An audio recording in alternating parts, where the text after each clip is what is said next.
Matthew 17 NRSV. 6 days later, Jesus took with him Peter and James and his brother John and led them up a high mountain by themselves.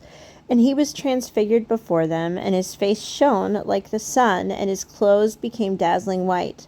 Suddenly there appeared to them Moses and Elijah talking with him. Then Peter said to Jesus, "Lord, it is good for us to be here. If you wish, I will make 3 dwellings here, one for you, one for Moses, and one for Elijah."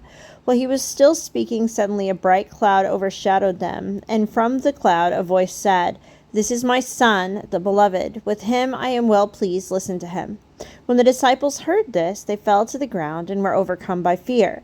But Jesus came and touched them, saying, "Get up and do not be afraid." And when they looked up, they saw no one except Jesus himself alone. As they were coming down the mountain, Jesus ordered them, "Tell no one about this vision until the Son of Man has been raised from the dead." And the disciples asked him, "Why then do the scribes say that Elijah must come first?" He replied, "Elijah is indeed coming and will restore all things. But I tell you that Elijah has already come." And they did not recognize him, but they did to him whatever they pleased. So also the Son of Man is about to suffer at their hands. Then the disciples understood that he was speaking to them about John the Baptist. When they came to the crowd, a man came to him, knelt before him, and said, "Lord, have mercy on my son, for he is an epileptic, and he suffers terribly. He often falls into the fire and often into the water. And I brought him to your disciples, but they could not cure him." Jesus answered, "You faithless and perverse generation, how much longer must I be with you? How much longer must I put up with you? Bring him to me." And Jesus rebuked the demon, and it came out of him, and the boy was cured instantly. Then the disciples came to Jesus privately and said, "Why could we not cast it out?"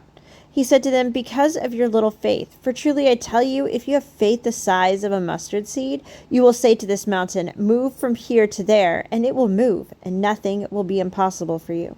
As they were gathering in Galilee, Jesus said to them, "The Son of Man is going to be betrayed into human hands, and they will kill him, and on the 3rd day he will be raised." And they were greatly distressed. When they reached Capernaum, the collectors of the temple tax came to Peter and said, "Does your teacher not pay the temple tax?" He said, "Yes, he does." And when he came home, Jesus spoke of it first, asking, "What do you think, Simon? From whom do kings of the earth take toll or tribute? From their children or from others?" When Peter said, "From others," Jesus said to him, "Then the children are free. However, so that we do not give offense to them, go to the sea and cast a hook. Take the first fish that comes up, and when you open its mouth, you will find a coin. Take that and give it to them for you and me."